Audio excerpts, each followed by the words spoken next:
All right, welcome in. Mason Voth, Drew Galloway here with you. KSO Show on a Monday, ready to go. Doing exactly what I promised you. I said, hey, we're going to start just going live every time we do this thing. That way you can comment, you can say whatever you want to us in the middle of it. Because I understand sometimes I might skip around. You might go, Drew said something interesting there. Can we clarify what he meant better? You can fact check us right here, get that all underway. And just, a little something to get you through the day. The worst part of the day, 3 o'clock. Now, when I was in radio and up in the morning, I was already home by now. So for me, that worst part of the day was like 1 o'clock. I'm just like, what's the point? Just had lunch. Am I going to do anything these last 2 hours of the day? Spoiler alert, I didn't do anything those last 2 hours of the day. So we are doing something with the final 2 hours of our day right here. Probably have 45 minutes to an hour for you today. We'll see. We got a lot of stuff to get into. Drew's got recruiting update. We're going to talk everything that's going on with K-State men's basketball right now, kind of the outlook that they have. It's going to be fascinating to compare the different situations that the men and the women are in. We're going to talk about the men from the standpoint of what they have left to play for is basically the Big 12 tournament. We'll look at what that path might look like. It's a little murkier after what took place yesterday in the Big 12. And then for the women, how their season gets judged for the most part, to me, probably comes down to these final two regular season games. So we'll look at what is going on there. What they have tonight is obviously they host Baylor in a big one. K-State baseball revived everything. So a lot to get to on a Monday. Hope everybody enjoys it. Drew, we'll start by letting the people know that K-State is going to Ireland to play some football.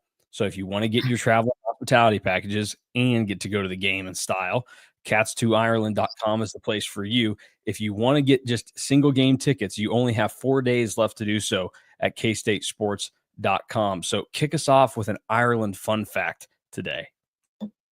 So today's fun fact is Ireland is also known as Hibernia, which means the land of winter, because it doesn't really get warm in Ireland. I don't know if anybody else knew that. When K-State plays there, it's going to be like in the 50s and probably raining.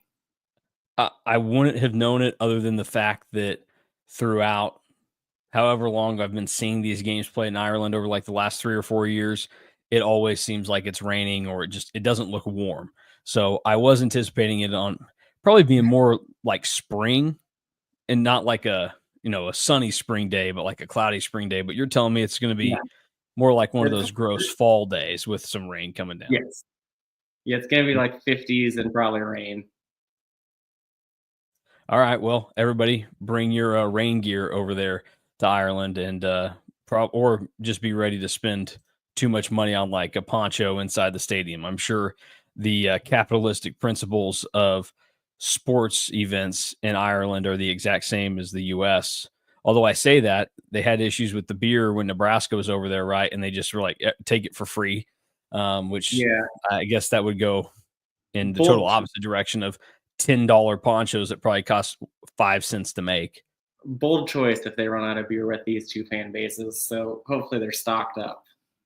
Yeah, well, yeah, they better be ready. I'm sure they will have to be ready to go. Now, when you think of these two fan bases, you obviously have been around K-State more. Which one do you think is a little bit more likely to go overboard throughout the drinking process in Ireland?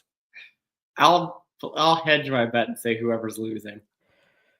Well, that's probably the most accurate answer that you can give. All right, let's dive in. Let's start talking recruiting, Drew. You had stuff for us today, but I'll probably start by pointing out that here we are once again. Everybody knows we're talking tight end for K-State as their number one target. The best player in the state of Kansas in 2026 is Ian Premer out of Great Bend, and he just got a bump in the latest On3 rankings. Now the 25th player in the country, according to On3. Yeah, Ian Premer is a stud. He's actually ranked higher right now than Lincoln Cure ever was, if you can believe that. We've talked about how rankings work. They slowly get to that 32 5-stars for the 32 first-round draft picks. So right now, not a 5-star, but in a few months, if he keeps that 25th ranking, he will also have a 5-star beside his name. So that I think that that's something that's really noteworthy. And again, Kansas high school football has came such a long way from even when like you and I were in high school.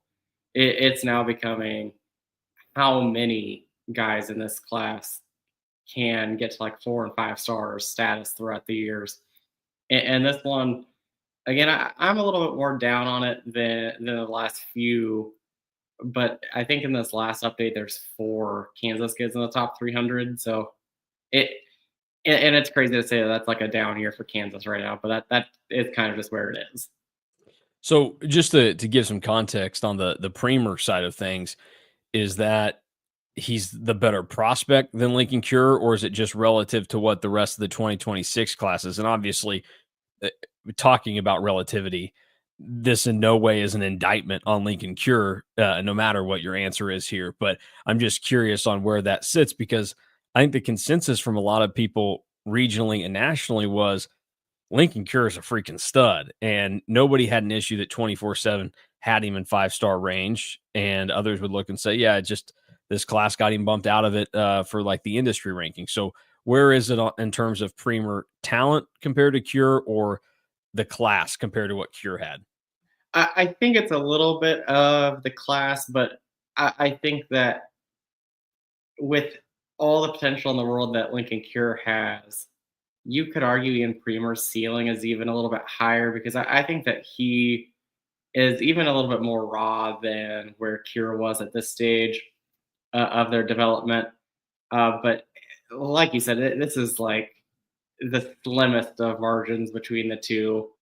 Premer does do a lot on the football field that is really unique for somebody his size. I mean, he was Great Ben's punt returner this season, so you don't really see that a lot.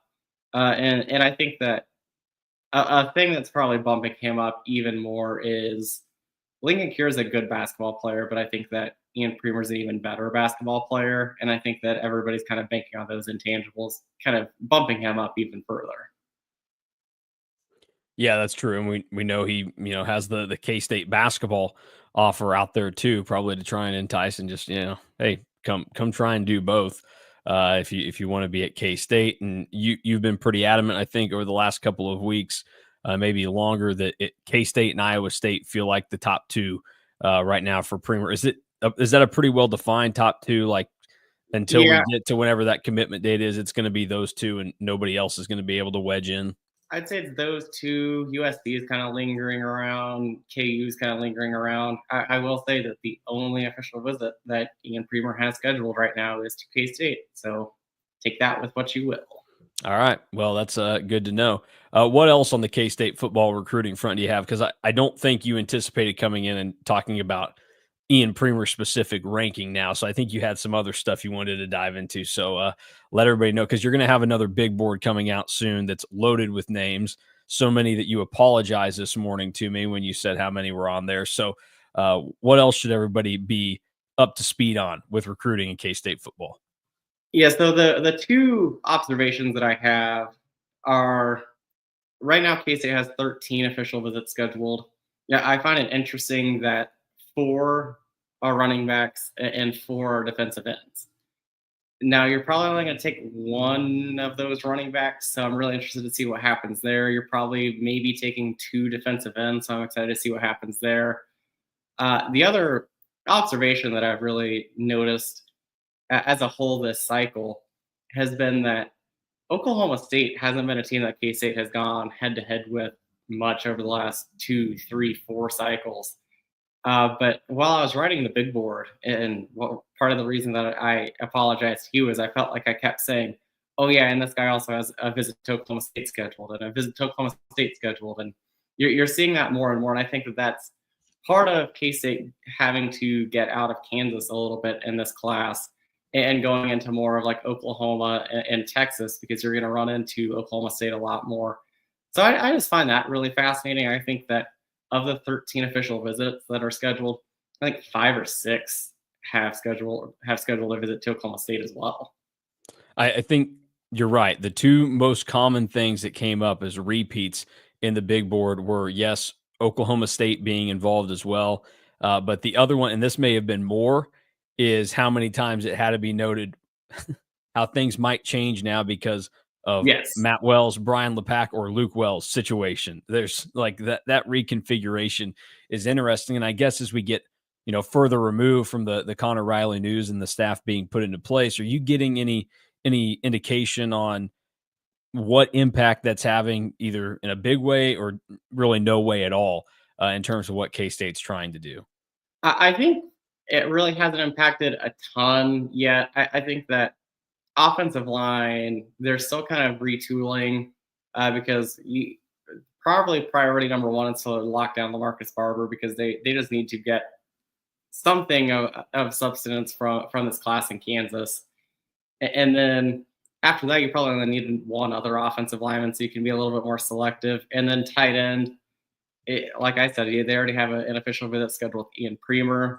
So you'd think that nothing has really changed with Luke Wells coming in and getting involved. Isaac Jensen is another prospect to really know about from Nebraska, who, interestingly, I'm not sure how much Nebraska is really involved at this stage of the game for him because he has 6 visits scheduled for the spring, all unofficials, and Nebraska is not one of them. And I thought that was really interesting. And also noteworthy, and I imagine it's the same with Premer, but him and I have been kind of playing a little bit of phone tag recently. But Isaac Jensen said that one of the first things that Luke Wells did when he was moving in was message Jensen and say that, hey, like I'm going to talk to you after I get all of my stuff like scheduled up and or settled in and everything. So I think that he's a pretty big target to know at this stage as well. I mean, we know it's going to be a smaller class. I think that's something that if people haven't heard us say yet or paid attention, that's something just to keep in mind when, if we get to December and people are talking about team rankings and whoever it is talking about, okay, State was, 59th this year, whereas that, they've been around the top 40 the last couple of years, one of the better classes in the Big 12. It'll be a smaller class, but do you think because it seems like there's so much contact with Jensen that we know it may be tough to get Premer because of the cure thing, but K-State still, I think, would probably be the leader at this point in time. Do they like both enough to where you would take 2 tight ends in this class, despite the fact that you'll have a lot of tight ends on this roster coming back next year? Lincoln Cure, obviously, will be in the fold. Is there room for 2, or is that something where they're going to probably just have to say, man, we really like this guy, but numbers-wise, it doesn't make sense? They're probably going to have to make the numbers work. So I don't think that taking 2 would make it work, but it's going to be a tight class. And like that's why it's really interesting. And I think that, again, some of it just stems from not being able to get everybody in Kansas. There's a lot of targets out there right now and not a lot of spots. So this is one where I think that if you can get a commit or 2 in like that March, April, May, then you're really kind of setting the tone for what else is a need. And kind of, I think that's where you see the momentum and the dam really break, because after you get a couple more guys, the spots get even smaller. Because I think that this class might end with 14 to 16 high school signees is all. Real quick, I want to ask you about Davis Penn, one of the running backs that's in this group right now, because there are a number of running backs, but again, that's one where what's the total number in this class going to be? You think it's just one running back? Probably just one. You can maybe get a second one, but I think one is probably the right answer right now. All right. So Davis Penn had committed to Baylor. He decommitted in January, I believe. And when he talked to you, he referred to K-State as the running back U of the Big 12, which I think would excite people to hear a recruit from outside the state of Kansas think that about K-State. It's good to know when there is perception from guys outside your state at that age to recognize some of that for K-State. So because of what he said, I think there's probably interest in Davis Penn. So what can you tell us there without giving too much away? Because you do have a full-blown update from Davis Penn. And I thought, it's one of the better recruiting updates that we've seen in a while, just from what he said and kind of laying everything out there. He's a fascinating recruit to me at this point in time. Yeah, he's somebody that I think wouldn't be in that like first group of guys that I think will commit to K-State or could commit to K-State. but he's probably in that second tier. I think that after getting the offer, it kind of turned his head a little bit. He's already scheduled an official visit to K-State. And you just look, and K-State doesn't really miss on running backs much. So when they lock on to a guy or two, they're probably going to end up being studs wherever they end up. Him already being at Baylor and then decommitting was really interesting because he decommitted from Baylor. I think like 2 or 3 days later, K-State offered. So I think that they kind of saw that and knew that this was kind of their chance to go into it. I think he has an official visit scheduled to Tulane as well, which that might not like be the biggest thing that everybody's like, oh, a Tulane, but Tulane has had some really good running backs too. I was going to say, if K-State's the running back you of the Big 12, Tulane's the running back you of at least the AAC, maybe of G5. Yeah, you can argue that of all of G5. Yeah. All right. Well, in terms of anything I'm missing here that you want to make note of before we move on to current Cats and what we've seen in basketball and baseball the last couple of days. No, we can go ahead and get men's basketball out of the way if you want to. Okay. All right. You sound thrilled to do that. So we will get into that in just a moment. But you heard me reference Drew's story earlier. I want to remind anybody that's watching that's not a KSO member, head on over to KStateOnline.com, get signed up. That way you get great K-State info from us here locally, and then also your national info at On3. You get all that with your membership, and also access to our premium message boards where I think today's hot topic is the fact that Kansas might be stealing the Royals and Chiefs from Missouri. So that feels like a win for a lot of us out here, just to have that staple of pride and everything. So get in there and give your opinion. Also, that's where you're going to be able to throw questions out for me for the daily content that I'll be bringing to you, answering a question every day and going off of that for a little topic. But Drew brought up K-State basketball. Cats lost yesterday 66-54. Fan and I did a little post game. We don't have to rehash the game itself, but the notable news is that Coleman Hawkins did not play yesterday. Seems like he's not going to be ready to go for a while. Jerome Tang was not overly positive with his update after the game. And just watching Coleman Hawkins walk, I mean, he walked out in front of me through the tunnel after halftime yesterday. He walked like a guy that you just don't think would be able to play a college basketball game anytime soon. And it's unfortunate because we obviously saw yesterday how meaningful it is to what K-State does. And, you know, for the basketball team, they had 3 weeks where they brought life back, but yesterday was the last grasp. You win, you keep trying to do it, and maybe you can hold on for some hope. It's all gone now. This thing is over, and it's just going to rely on what they do in the Big 12 tournament. And if Coleman Hawkins isn't healthy or good to go, you probably don't have much of a chance there. Yeah, I think that's probably the biggest takeaway of the entire game is that Coleman Hawkins did so much for this team that went just kind of unnoticed because he was the second ball handler. He was a guy that was a playmaker, and they just couldn't really get anything going offensively. I know that there was a little bit of talk of like, were they getting good looks? Were they not? Hearing from Jerome Tang after the game, he said that they were getting good looks, but they weren't good looks in rhythm. And I think that that's kind of where I stand with how the offense looked. But if Hawkins can't play the rest of the season, and I have no real definitive answer either way, but I would probably lean more towards that he doesn't play again. Just with the loss yesterday and so much uncertainty up in the air, I don't know if it's smart for him to even come back and play and test it out because, like you said, he looked like a guy that's in a lot of pain. And this isn't like the level of, like, we'll see, and we're going to talk more about Aoka Lee and the women tonight.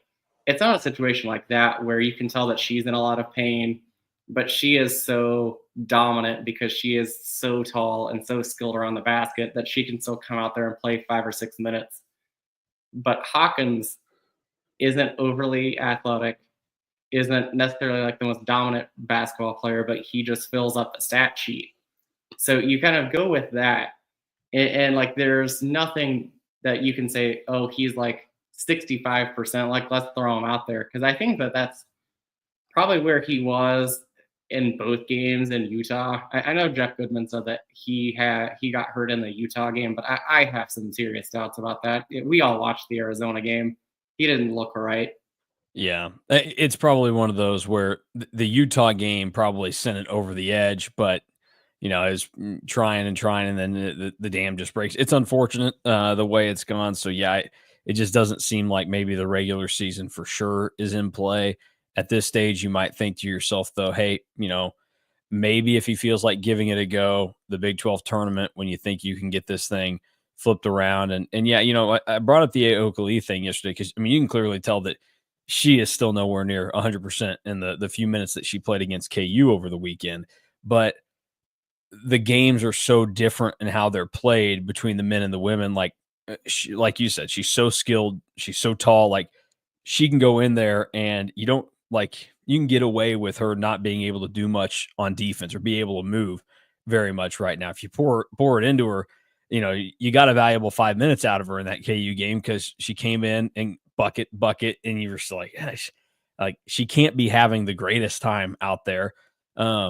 But you can't do that in the men's game. It's just different. The defense isn't going to be able to make up for somebody that really can't do anything else. And, Coleman Hawkins is what, 6'9", 6'10"? Like, everybody has somebody that's 6'9", 6'10". Most teams, as we saw yesterday with Arizona State, they got a couple of guys that are like that.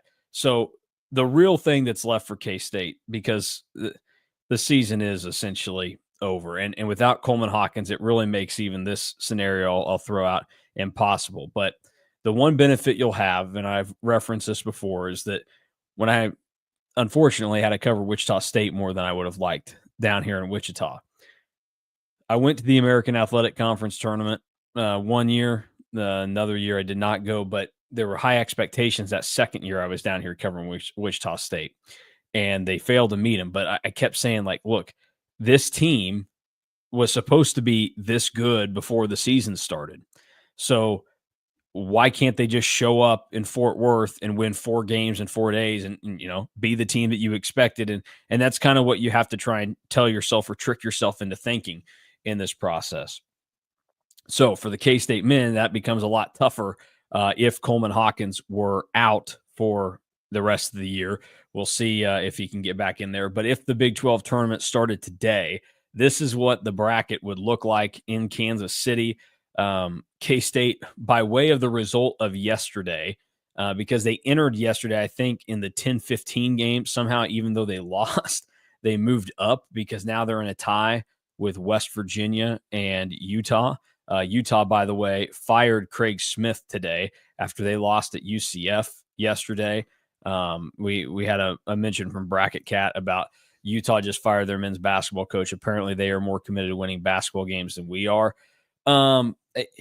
Yes and no. I mean, they're just at a different stage of this process because Craig Smith has been there longer and they've never made the NCAA tournament. Jerome Tang made the tournament once. It's only year 3. Year 2, you could make the argument, injury, the Naquan Tomlin thing. He didn't have the full team this year, no doubt about it. Like, this is a massive failure by K-State basketball this year. But that's how you would look at it. Whereas Craig Smith didn't do anything at Utah. But I'm still a little surprised that they fired him. I'll even add, when you fire your coach, and the biggest takeaway is, wow, that was weird. That means that you probably didn't fire you probably shouldn't have fired your coach. I mean, that's the big national perception of what Utah just did. I mean, they finally lost in other games. They decided to fire Craig Smith, I guess. But whatever. Yeah. But the path that K-State has honestly isn't like super daunting until you get to Houston. Well, that's the problem there is, I think anybody that's path goes across with Houston, you don't like it. You don't like if it involves Iowa State in Kansas City. That's why, yesterday when it was looking, I think, like the 10-15 situation, you go, that's actually not bad. You get Arizona State, you can beat them. I know that sounds crazy after what we just witnessed yesterday, but you can beat them. TCU, we knew K-State was close to. Texas Tech, we know K-State was close to. And then at that point, like, they beat Arizona, they beat Kansas. Like, you wouldn't have to face one of those scary teams until the end. So, like, if you're K-State now, we're talking about the race for 8. Screw the race for 8. You're kind of wanting to, I don't know, bend for 10 or something. Like, get your I don't know what my rhyme for 11 would be, but that's kind of where you're at right now. If you want like a legitimate play at this, you're kind of hoping that the standings work out to where K-State is down there. But either way, that's the path as it stands right now. I think it's fascinating to look at. We'll update it again next week with just 2 games to go after that point. But fascinating to kind of see how it shapes up, and that would be K-State's path where, the first 2 games you could win, but that Houston game is just a lot. And I think the only team that, as that bracket sits right now, the only team that would come out of that top half, it's either Houston or Iowa State. I don't foresee anybody else in there being able to beat Houston and Iowa State to try and get to the Big 12 title. But now, BYU maybe could make a case because of how well they're starting to play right now. But the path as it stands right there is actually pretty tough and unfortunate for K-State. But, at the end of the day, the Big 12 tournament to me, I talked about this on Bosco's Boys when a question about the women's Big 12 tournament came up. So much of the conference tournaments, I don't think anybody shows up unless you're Iowa State thinking we got to win this. I really want to win this. You just want your team to be there a couple days. So when you're hanging out watching games, it's, you're like, hey, I'm still a part of this. I can have fun watching, but I'm also going to have like my own rooting interest.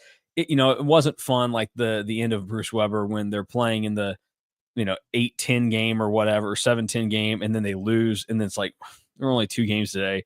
Half the building was empty and we're done. Like, I don't even get to experience 4 games tomorrow, and my team's not going to be one of them. Like, that's unfortunate. So I think you just kind of hope you make some noise. You're there for a little bit. But if we get to the point where we see K-State in that bottom half, or, the top seeds are Texas Tech and Arizona, or, if BYU slides into that spot, you would feel better about K-State being able to maybe actually do this, because all those teams in the bottom half, K-State has either beaten this year or is easily capable of beating. There are a lot of teams left in that top part that K-State didn't beat, and they seem to struggle with a little bit. But again, I don't want anybody thinking that we're back to living in fantasy land. I just wanted to put the path out there for everybody to kind of get an understanding of what that looks like and how that kind of ends up working out and everything else. So thinking about basketball, Drew, let's slide into a couple of the questions that were thrown out into the chat about all this. Danny says, can you guys provide who is eligible to return on the men's basketball team next season and who is worthy of those players? So that's a good question. And I think that's probably something for a longer format at some point, but we can kind of get into just like the gist of everything. There are a handful of players, obviously, that their eligibility is up. At least I think, lawsuits, you never know. NCAA. Yeah, it's a toss up. But David Gasson, Coleman Hawkins, they will not be back next season. At the start of the year, Max Jones was in that crew. Now it seems like because of what's going on with former Division II players, and Max Jones spent a year playing Division II basketball trying to get their eligibility back for that, just like Diego Pavia did for junior college players. I think Max Jones might have a real shot at coming back to next year's team. So it'll be, maybe Max Jones. Tyreek Smith, he also has to get a waiver, I believe, but he's the transfer they brought in midseason that couldn't play from Memphis. Has spent time at 1,000 schools, but he will be maybe on the team next year. So those are the maybes. The other guys that can come back next season are Brendan Hausen, Doug McDaniel, CJ Jones, Ugonna Onyenso, Byfall, Caleb Rich, Taj Manning, Mobi Ike-Garuka, David Castillo. We've been pretty clear for probably over a month now. Caleb Rich will not be back next season. And then the rest of those guys, I think you say, I want Brendan Hausen back. I want Doug McDaniel back. I want Max Jones back if you can do it. Everybody else, you say, if you lose them, it's not a big deal. Now, Mobi Ike-Garuka has a clear role next year. It's still 8 to 12 minutes a game at best. and just go in there, provide a burst, grab some rebounds, do some things for us. CJ Jones, probably a similar thing. Like his role probably needs to take a little bit of a slide back. And then, Byfall and David Castillo could be back next year. They're wild cards in terms of what their development looks like throughout this year and then over the offseason into play. Taj Manning, I think you say, hey, you can come back. But as we've seen, when's the last time Taj Manning played? I guess the loss to Oklahoma State or Houston. Taj Manning's just, if he's here, he's just here to be on the team. They like him. They think he's great to have around, but he's not going to contribute in any way. And then Ugonna and Yinso, I haven't seen anything this year to make me think that K-State needs to even waste any time in bringing Ugo back. But I'll let Drew tell you how he sees it. Yeah. So, I mean, I'm right there with you. I would actually lean more towards bringing CJ Jones back than not. But you're going to have to tell him that it's probably like a reduced role. But you do look, and I saw some comments saying, like, just play the young guys. Well, yesterday they did. Like, everybody outside of David Gasson that played yesterday has at least a shot of coming back. So I think that you just kind of see where that goes and you move on from there. Everybody needs to re-recruit their own guys. So they'll figure something out. This can't be this can't be another rebuild it in the portal kind of type season because we've already seen 3 of those. And I think that if it was working better, you'd probably like to see it again. But I think that you are going to get a lot of fatigue from everybody on, like, in the fan base if you do this again, because I can understand where it'd be very tiring learning about all the different guys on the roster for the 4th season in a row. So you have to have some continuity. And like that, I see a comment that says, like, bring everybody back who is truly bought in. I would imagine that's what the strategy is going to be this offseason. Yeah. You're going to have to just go, hey, if we think that you're all the way in, well, there's no reason not to bring you back unless it's going to waste resources in a big way. Here's what I'll say. Joel commented, honestly hoping for maximum return from the men's team. Would love to see if continuity helps Tang be able to achieve his vision for a team. He's made 3 one-year rebuilds thus far. So there's a lot of talk right now in college basketball about how rebuilds and all this, and do you get the portal? Do you bring this guy? Is roster retention, is that the important thing? That seems to be the easy answer that a lot of coaches and people want to point to. I tend to think about it very differently than that. I don't think, while you may look at it and say, the teams that brought all these players back, they do better. Yes, but we also have a lot of instances where teams are built in 1 year and they're just fine. K-State in year 1 under Jerome Tang. New coach, totally new type of team. They did just fine. They made it to the Elite 8. While Kentucky is going through a bit of a rough patch, but they've dealt with injuries, totally new team under Mark Pope. They've done just fine this year in the toughest league in the country for this season in the SEC. They will be an NCAA tournament team. It's not a huge deal there. You can also, I think, flip it around and look at teams that, like KU brought a lot of key pieces back this year. It's gone poorly for them because I think that when you bring the wrong guys back, and not necessarily from like a personality standpoint, obviously I'm not close enough to that program to understand the ins and outs of that, but just from looking at how those guys play and how they fit together, if you just bring guys back for the sake of bringing them back, it may not work out. Because I kind of think, the Dickinson and Harris relationship for KU has kind of held them hostage the last couple of years now in terms of them reaching their ceiling. So I don't think it's as much about just bringing guys back to bring them back and then you're going to be good. It's about not having to roll the dice with personalities or maybe it taking too much time to kind of take. Where, in year 1 under Jerome Tang, those guys fit together immediately. They all had their roles, like they were all in it.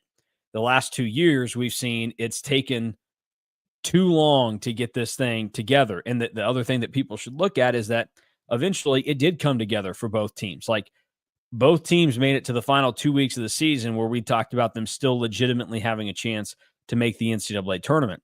It just came together too late. And again, we've talked about personality problems. Back-to-back seasons that K-State's had to have a guy kicked off the team. You have back-to-back seasons where guys that are supposed to be probably one of your two best players are held out or given minimal minutes in games early in the season because of buy-in or everything else. Like, the reason why a team like Iowa State is successful is because they didn't have to try to bring in too many new personalities.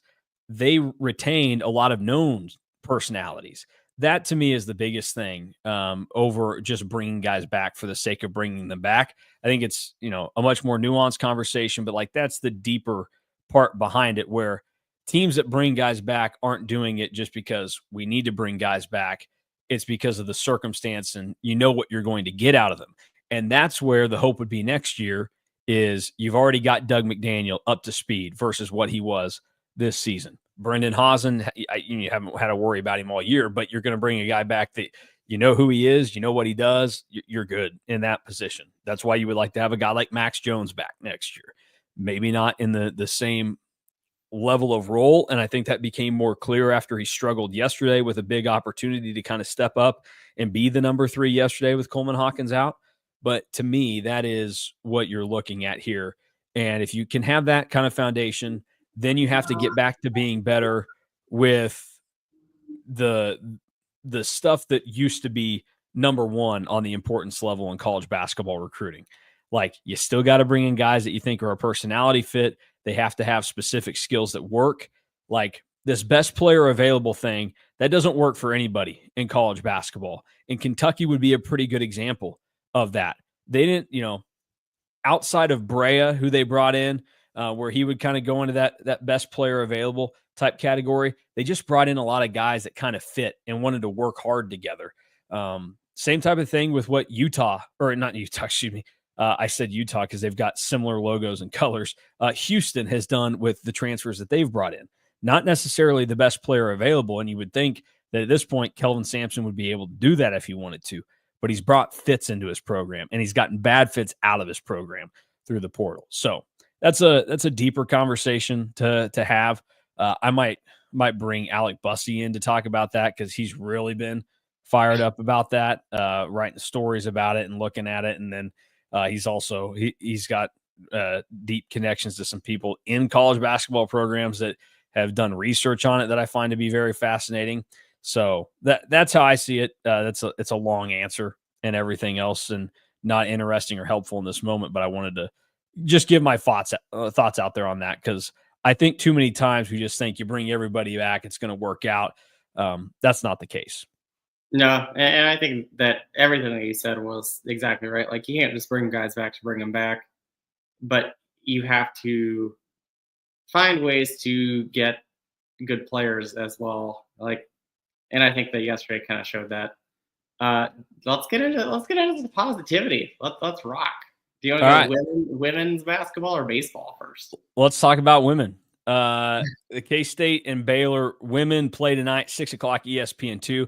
K-State going to finish out the regular season, their last 2 games, both the national TV billing off of ESPN Plus. For all of you out there that test that streaming platform, you can actually watch it on your TV, a real channel that you've heard of before, ESPN2 tonight for K-State Baylor. This is a massive one in what is left in the Big 12 this season. Because this is perfect scripting for the Big 12 in terms of how the season is coming down. I think when they scheduled this, they probably thought that Iowa State would be in this mix too, but you have 3 teams that legitimately have a chance to win the Big 12 here at the end of the season. TCU, Baylor, and K-State. TCU and Baylor tied at the top at 14-2, K-State at 13-3. All of these teams play each other in the final 2 games of the season. So K-State and Baylor will go tonight.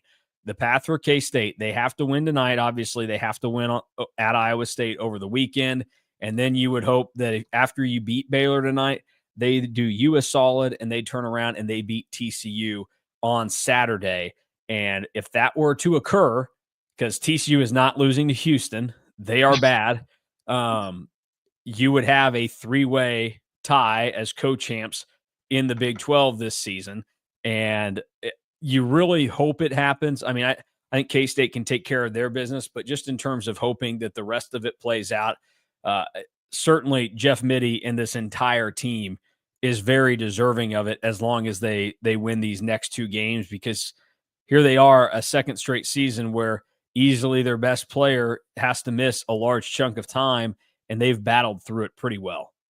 Yeah, I'll actually be at the game tonight as a fan. So, taking a page out of your Hey, playbook on Saturday. yeah, hey, I told my wife after we got home from the game, I said, it's kind of nice just to go to a game as a fan still, like a K-State game. Obviously, like Yeah. I've been to Royals games as a fan, but there's just like something different about being able to sit there, watch your school, and like clap and cheer when something good happens for them. So yes, very enjoyable. But it's a huge game tonight. Spread is 7.5, which even with Baylor without one of their best players feels a little high. But K-State's been rolling at home, so I wouldn't be surprised if they cover the number. Baylor has a lot of 3-point shooting, so got to defend the arc tonight and also make shots and the games that K-State has lost, which obviously hasn't been very many, they haven't been able to hit shots and get shots well, or get open shots. So those are probably 2 of the keys. Interested to see how much Ayoka Lee plays tonight. And then again, like you said, you gotta take care of your own business, and then hope that Baylor's able to knock off TCU on Sunday. Because why not have it be a Sunday for both teams? Yeah. Good point by Bracket Cat. K-State would be the 1 seed in Kansas City with wins over both the other tied teams in this scenario. That is notable there because of the way the schedule worked out. K-State already has the win over TCU, so they would get the easier path in Kansas City. And that's where we talk about, while the focus on the women is, and what I think will define their season, are these 2 games right here, and then also the game that they have no control over on Saturday. They winning the regular season Big 12 is more important. You do that, that's awesome. But then you get to Kansas City, like conference tournaments to me, unless you're a team that isn't already in the field for the NCAA tournament, conference tournaments are for the fans. Yeah. Like, so you want to be able to have as easy of a path as possible because you want to see your team there every day. Like, it's fun regardless to just sit around and watch basketball all day, but it's a lot more fun when your team's there. So that would be the impact of K-State being able to kind of get the higher seed there, and everybody get to have a good week and a half in Kansas City, where the K-State women are the talk of the town in the conference tournament. And then obviously the men's tournament would start on Tuesday. By the way, thanks for nothing, West Virginia getting just blasted by TCU. Yeah, that's disappointing. After West Virginia beat K-State. But the longer that I kind of get away from that game in Morgantown, I just shake my head at the Big 12 schedule makers for having K-State play a game and that ends late afternoon in Manhattan, and then have them go to West Virginia and play at 1:00 in the afternoon. So, what are you going to do there? So I think that also you win these 2 games, and even if you don't win the whole tournament in Kansas City, I think if you win these 2 games and at least get to the semifinals, you're probably hosting the first 2 rounds of the NCAA tournament too, and I think that's a big deal. Yeah, I agree with you. That it feels like just a schedule loss that was baked in there for K-State to have to go on the road 1 p.m. on a Monday at West Virginia. After West Virginia did a home game on Saturday. Yeah, that's just, what are we doing there, folks? That's bad scheduling by the Big 12. I'm sure Jeff Mittie would not make that excuse, but I'll make it for him. That was dumb because the Cats should be 14-2 right now, and also in control, just being able to win this thing outright. But nonetheless, big one tonight for K-State. Got to win this one to keep the Big 12 title hopes alive. And you win this one tonight, I think it pretty much solidifies that you will be hosting an NCAA tournament game. Regardless of if it's a 3 or a 4, I think you win tonight. There's no chance K-State would slip below the 4 line. So there will be postseason basketball actually in Manhattan this season with the K-State women, and how that's going to go on with everything there. Now we have one other team to talk about, Drew.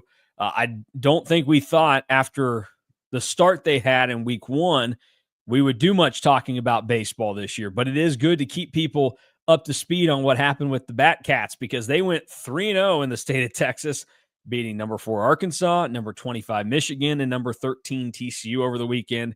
And the victory over TCU was not particularly close yesterday. K-State cruised comfortably.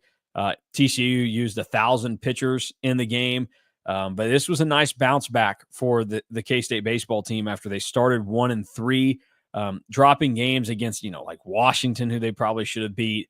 They lost to Coastal Carolina, who is not the same Coastal team that was in the College World Series a couple of years ago.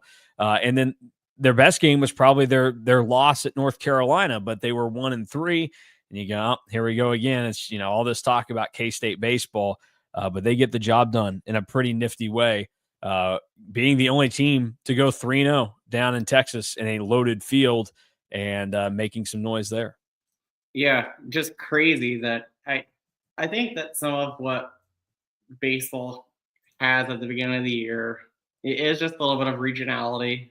So I think that you could say that K-State is probably a little bit rusty, not able to get a lot of things done in Manhattan. So then when you play in Conway, you don't play very well, and then you come back in Arlington and you play really, really well against a lot better competition.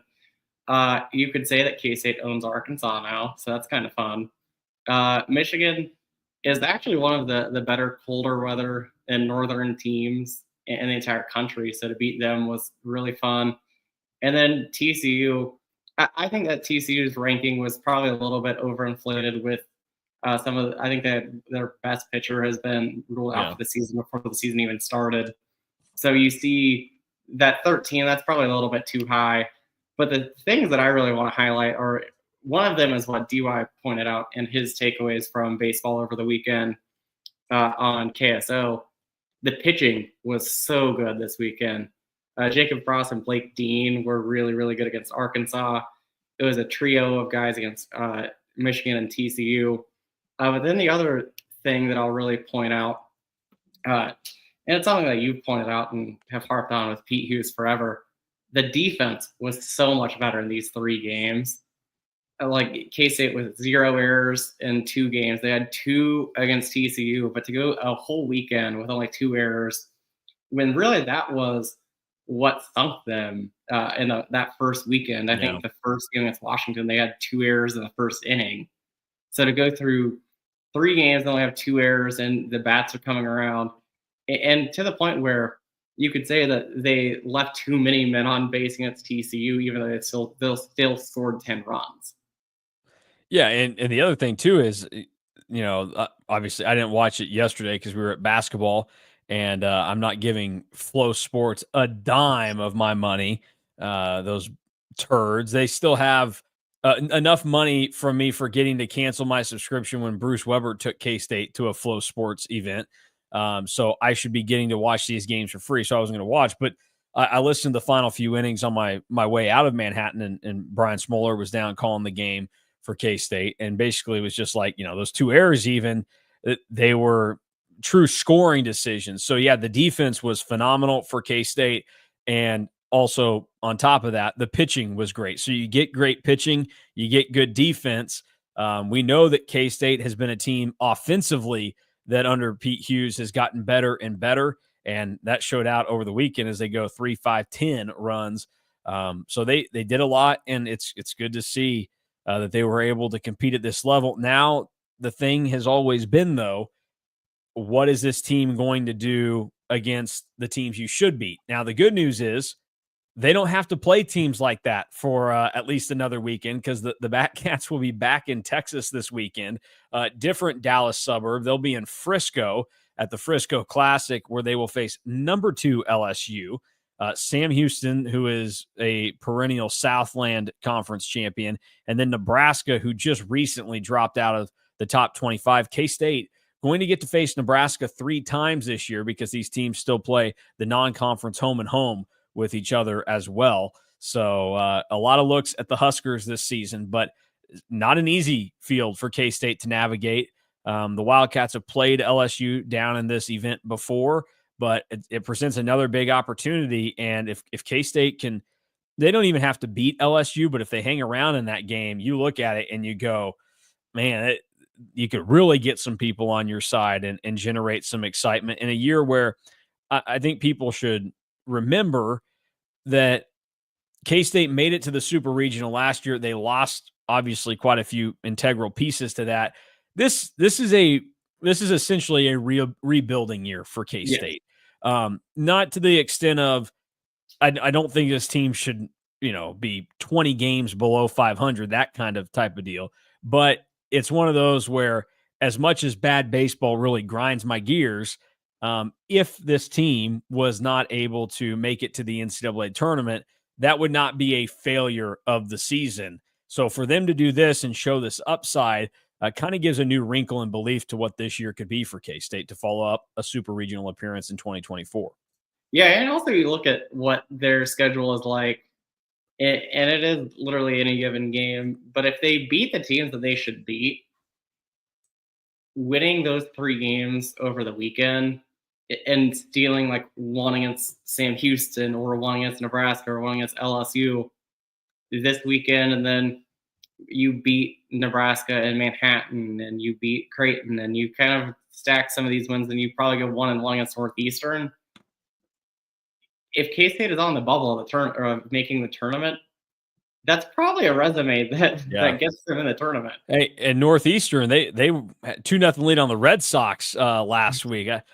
My favorite thing is that Northeastern and the Red Sox always play each other down at spring training every year. Northeastern did end up losing 5-2 in that game.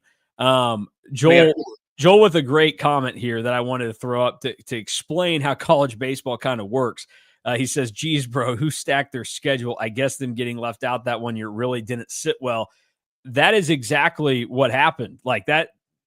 So it's a very strange deal. It doesn't make a ton of sense, but essentially the way college baseball works in terms of what matters and like the metrics that they would look at the end of the season is RPI plays a big role in it. And it's a lot better to get your butt kicked by really, really good teams than beat mediocre teams or below average teams. That's why you'll see some teams sometimes if, the weather is going to be iffy, they just say, hey, we're going to cancel this game. It's not worth playing. I think K-State did that last year.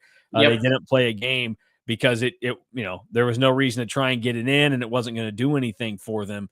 And that's exactly what happened when K-State got left out that one year.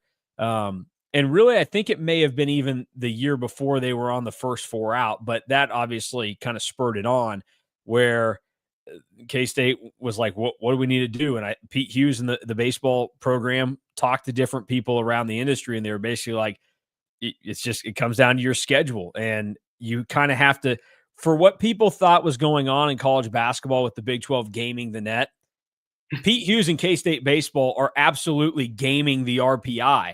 But it's not an indictment on Pete Hughes or anybody. It's an indictment on the way that the sport works out and the way things sit right now. So it's absolutely intentional by Pete Hughes and the baseball staff. It worked out for him last year to get in. And once they got in, we saw what happened.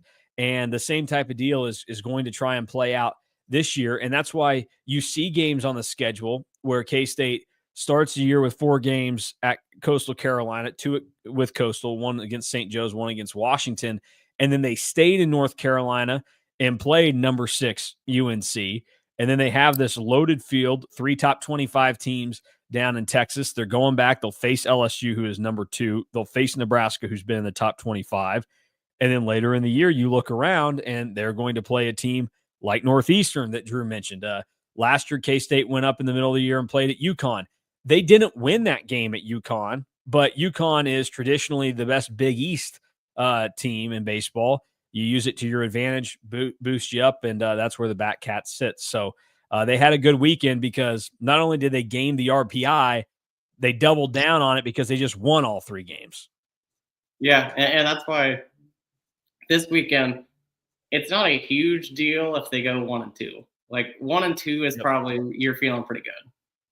Yep, and then at that point, you would get everything together, say, all right, we did what we could, and you'll have the home opener come next week on Wednesday with Creighton coming to town, and then they'll have a 3-game set over the weekend with William and Mary. So it'd certainly be nice if they were playing baseball at home right now. The weather out is pretty good for this time of the year, but you'll have to wait another week for Batcats baseball to get to Manhattan. Hopefully they keep the momentum going. But overall, as many have noted, a pretty positive weekend for K-State sports. Just unfortunately, the men's basketball team was not a part of that after they gave a good 3-week stretch. So that will do it for us today. Reminder, go to KStateOnline.com, get signed up, become a member. If you're not, you'll get access to inside info, premium message boards, great recruiting updates from Drew.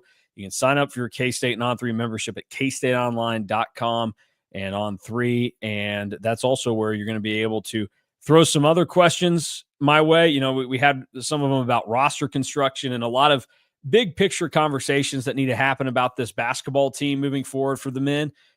We'll have those. And when I have the daily content out for you and to get those questions answered, you can throw them in the message board thread that I have up at KSO. Right now, those videos will start tomorrow. So you'll wake up, you'll have 5 to 15 minutes. I have no idea how long it'll go. I got to pick which question and that'll probably dictate it. But get involved with that. We appreciate everybody watching this one. Hey, Danny, I see what you're saying, and we already did it, and I wasn't going to do it again. And I'm not, just because obviously you don't want it. But hey, cats2ireland.com for those of you that want to get over to Ireland and have a little fun with us. August 23rd. Oh my gosh, Drew, I didn't even bring it up. We're less than half a year away now. Yesterday was the 6-month point. I just totally blew past it, but here we sit, 5 months and X amount of days. Cause it's February, short month. I'm going to say 5 months and 29 days. Okay. All right. Good call. The short month, it really threw my grandma for a loop yesterday. We had lunch with her before the basketball game, and my brother is getting ready to move, and he says, yeah, I'm going down on the 27th. And my grandma's like, why are you going so early? I thought you didn't start work until the 1st. And my other brother goes, it's a short month, Grandma. And she goes, oh yeah. So you got to be careful. It is a short month. That's why you think, wait, is March 5th? How can that be next week when K-State opens the season? Yeah, I had to do a double take myself, but it is because short month, Grandma, short month, Mason, short month, everybody watching that. Get that in your calendars. Only 4 days left in February, but a lifetime left to become a member at KSO. So for Drew Galloway, I'm Mason Voth. We're out of here. Thanks for watching. Enjoy whatever I bring you tomorrow. And then Drew and I back here on Wednesday. We'll get the time established. You'll find that. I'll tweet it out. I'll also post it on the message board and everything else. But we enjoy you tagging along with us and going live on this Monday.